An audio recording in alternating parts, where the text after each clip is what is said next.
What if I told you that some of the very foods you've been carefully selecting, the ones you trust to build a healthier body, might be the silent architects of your joint pain? It's a frustrating thought, even a shocking one. You're trying to do everything right, choosing the healthy option at the grocery store, yet that morning stiffness, that nagging ache in your knees, or the swelling in your fingers just won't go away. Welcome to our channel, where we delve deep into the science behind wellness. Today, we're pulling back the curtain on 5 foods you probably think are beneficial, but could actually be destroying your joints from the inside out. The core issue we need to understand first is a process called low-grade chronic inflammation.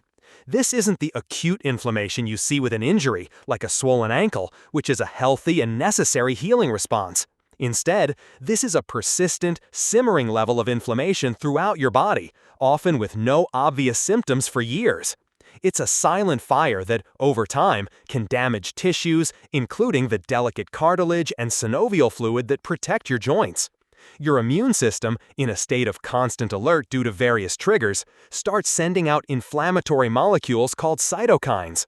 These cytokines, like TNF-alpha and interleukin-6, are like messengers that tell your body to attack. When this happens continuously, they can start to break down your own cartilage, leading to arthritis and other degenerative joint diseases. Many of the foods we eat are direct triggers for this exact process. And the first one on our list is one of the most common staples in a healthy diet. It's something many of you likely ate this morning, believing it was a great source of fiber and nutrients. Food number 1, so-called healthy whole wheat and multigrain products. Yes, you heard that correctly. That whole wheat bread, the multigrain crackers, and even some healthy whole grain cereals. We've been conditioned by decades of marketing to believe that whole grain is the gold standard for health. And while it's true that they contain more fiber than their refined white counterparts, they harbor a few secrets that are devastating for your joints. The first major culprit is gluten. Gluten is a protein found in wheat, barley, and rye. For individuals with celiac disease, the effect is severe and immediate. But what science is now revealing is a condition called non-celiac gluten sensitivity, or NCGS, which affects a much larger portion of the population. In people with NCGS, consuming gluten can trigger an inflammatory response. Here's how it connects directly to your joints. Gluten can increase the permeability of your intestinal lining, a condition often referred to as leaky gut. Imagine your gut lining as a secure wall with tight gateways, allowing only digested nutrients to pass into your bloodstream. Gluten can signal the release of a protein called zonulin, which effectively unlocks these gateways, making the wall porous. When this happens, undigested food particles, toxins, and bacteria can leak into your bloodstream where they don't belong. Your immune system identifies these as foreign invaders and launches a massive inflammatory attack. This systemic inflammation doesn't stay in the gut. The inflammatory cytokines can travel throughout your body, settling in your joints and leading to pain, swelling, and stiffness. So while you're eating that whole wheat sandwich thinking you're being healthy, you might be fueling a cycle of inflammation that makes your arthritis worse. But the problem with these modern grains doesn't end with gluten. There's another, more insidious factor at play called Advanced Glycation End Products, or AGEs for short. This sounds complex, but the concept is straightforward. AGEs are harmful compounds formed when a protein or a fat combines with a sugar in the bloodstream, a process called glycation. However, AGEs are also formed in foods during processing, especially when they are cooked at high temperatures using dry heat. Think about baking, grilling, or toasting. The browning process that makes toast or baked goods look and taste so appealing is a chemical reaction that creates a massive amount of AGEs. Breads, crackers, and cereals are classic examples of high AG foods. Once you ingest these AGEs, they can wreak havoc in your body. Their primary mode of damage is by attaching themselves to your body's own proteins, particularly collagen and elastin. What are your joint cartilages and connective tissues primarily made of? Exactly, collagen. When AGEs latch onto the collagen in your joints, they cause it to become stiff, brittle, and lose its elasticity. This makes your cartilage more susceptible to damage and wear and tear. Furthermore, your body recognizes these Ag-damaged cells as a problem, and your immune system responds by triggering even more inflammation to clear them out, creating a vicious cycle of tissue damage and inflammation. Every time you eat a piece of toast or a bowl of processed whole grain cereal, you are consuming a dose of these joint-stiffening compounds.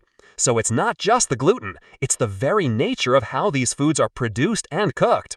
Many people who go gluten-free still have issues because they swap their bread for gluten-free bread, which is often just as processed and high in AGEs. The key takeaway isn't just to avoid white bread, but to critically evaluate your consumption of all baked and processed grain products.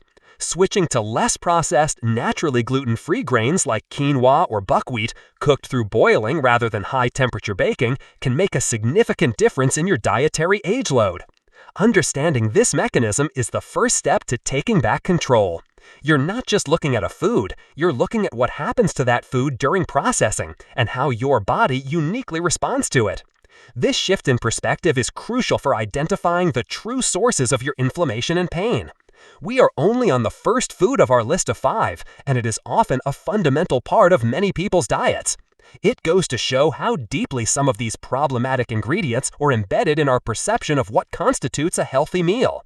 True wellness begins with questioning these long-held beliefs and looking deeper into the science of how food truly interacts with our biology at a cellular level. It's a complex picture where the lines between healthy and harmful can become blurry without the right information.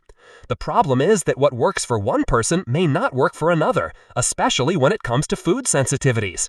We've been taught a one-size-fits-all model of nutrition that simply doesn't align with human biochemistry. Think of the vast genetic diversity among people. It only makes sense that our responses to food would be equally diverse. The information regarding gluten and AGEs is a prime example of this nuanced reality. For one person, a slice of whole wheat toast might be perfectly fine. For another, it could be a trigger for the very inflammation that leaves them stiff and in pain for days. The key is to become a detective of your own body, to learn to connect what you eat with how you feel, not just immediately, but in the hours and days that follow. The challenge with low-grade inflammation is its subtlety. You might not associate that bowl of cereal in the morning with the increased ache in your knee the next day. This is why eliminating certain food groups methodically for a period of at least a few weeks can be so revealing.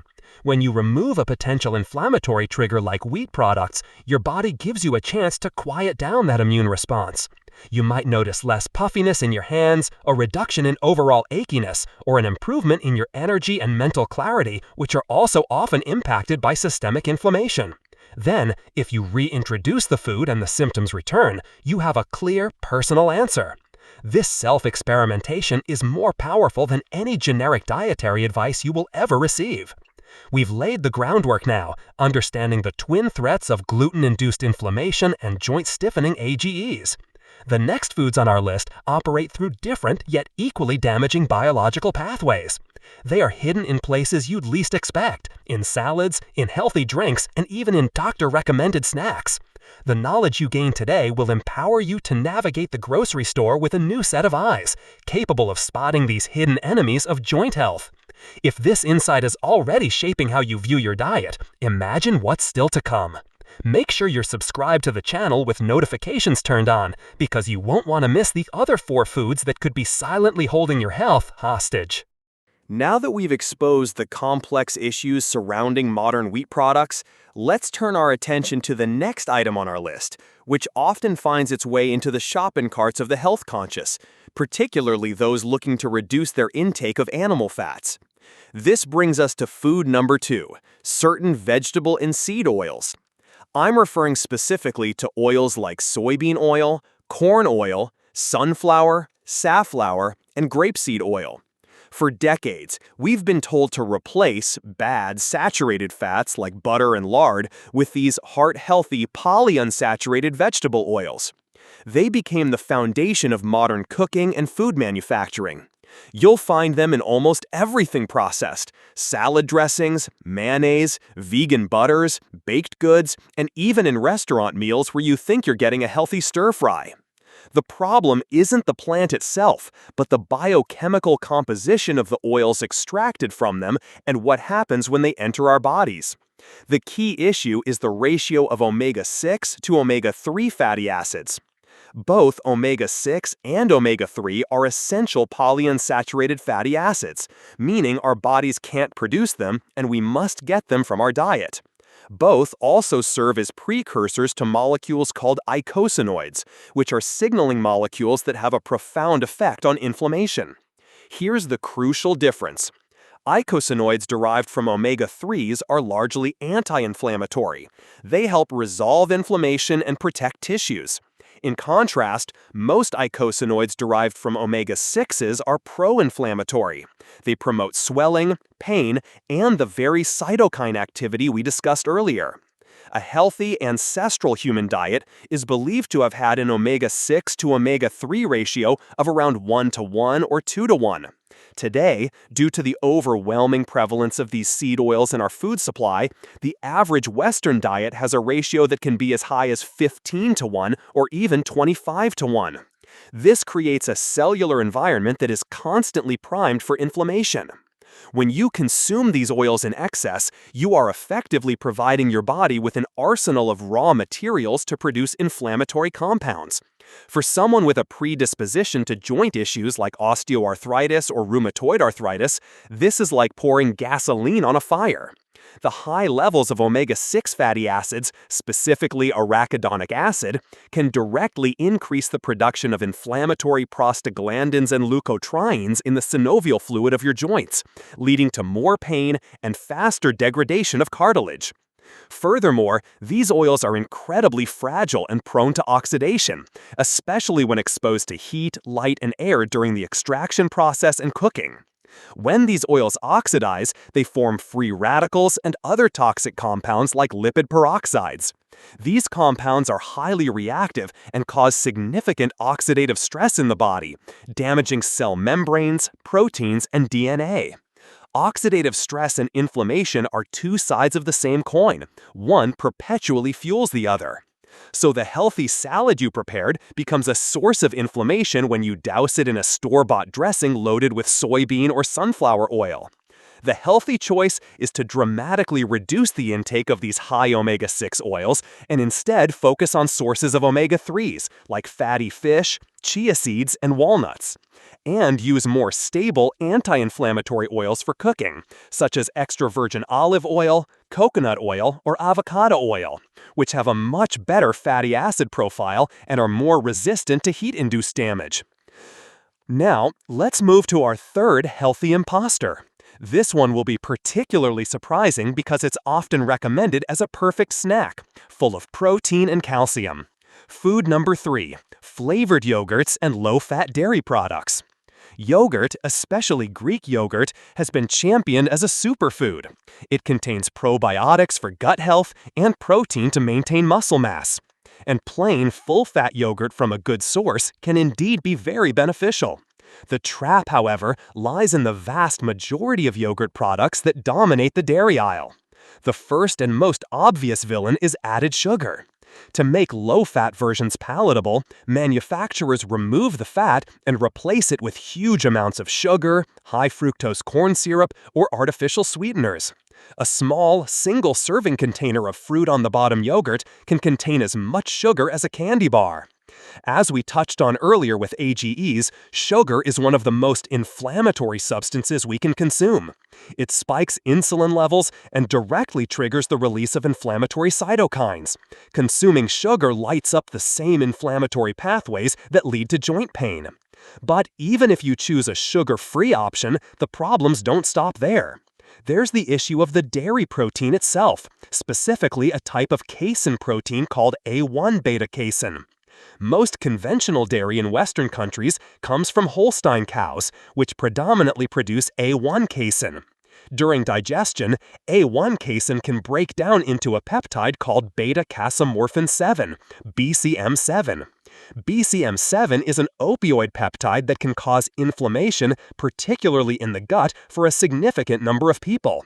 Much like gluten, it can contribute to a leaky gut, instigating that same systemic immune response that can manifest as joint pain.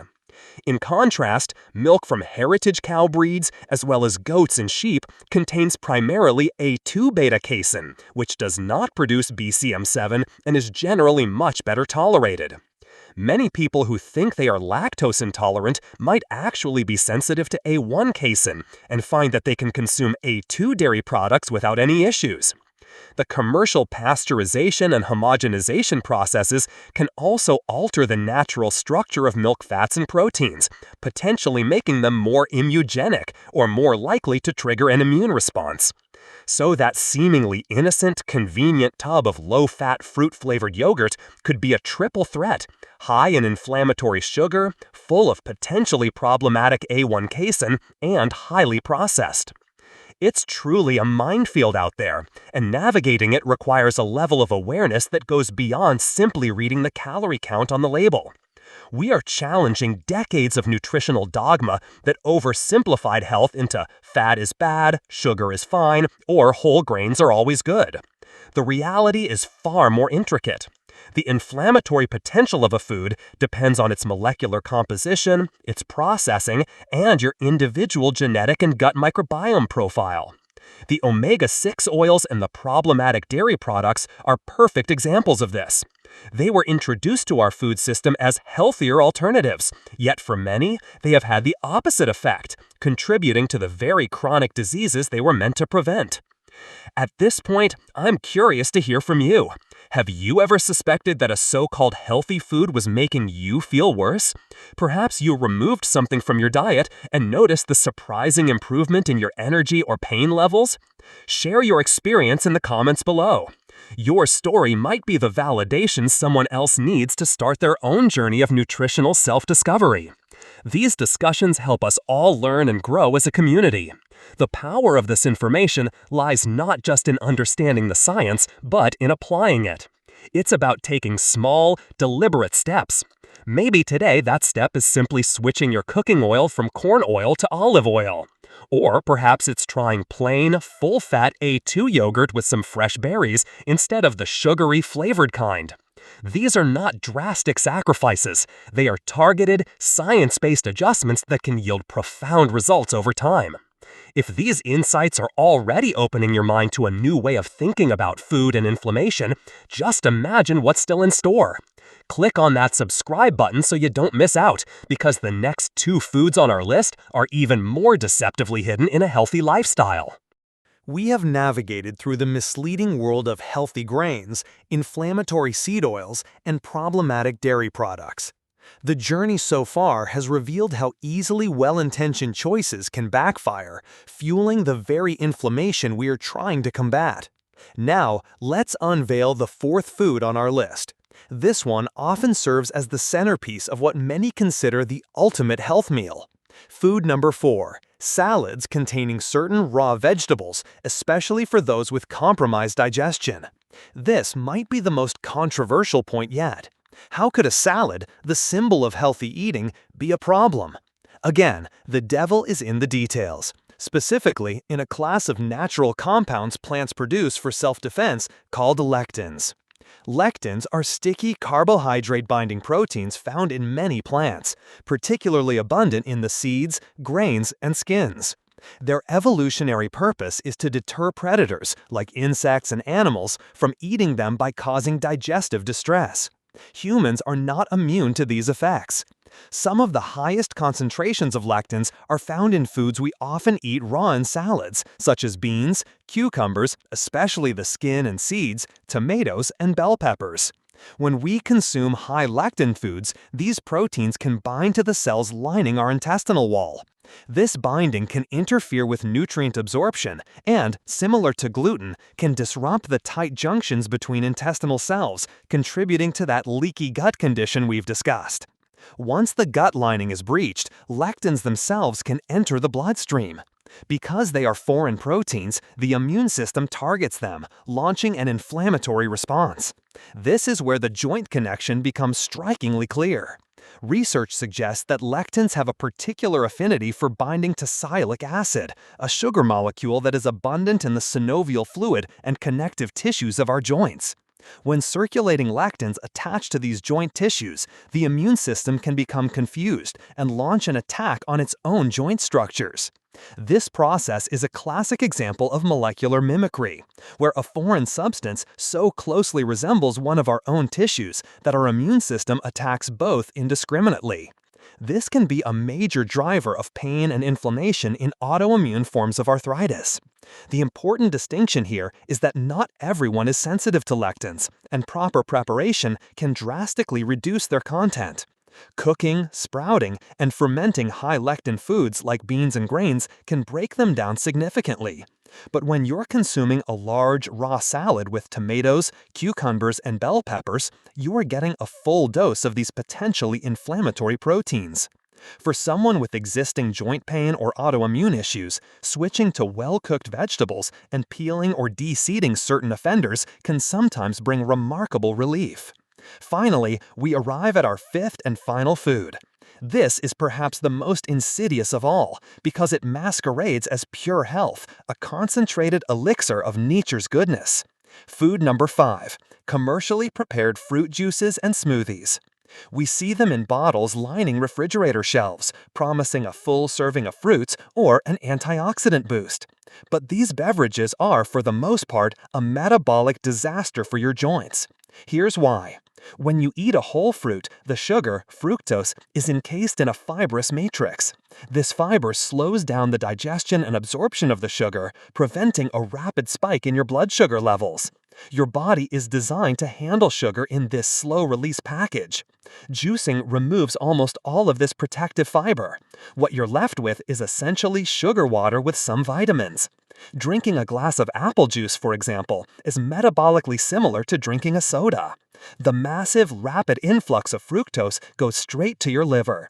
An overwhelmed liver converts excess fructose into fat, triglycerides, and uric acid. High levels of uric acid are a direct cause of gout, an excruciatingly painful form of inflammatory arthritis caused by uric acid crystals precipitating in the joints, most famously in the big toe. Even if you don't develop full-blown gout, elevated uric acid is a strong pro-inflammatory signal in its own right and is linked to the progression of osteoarthritis.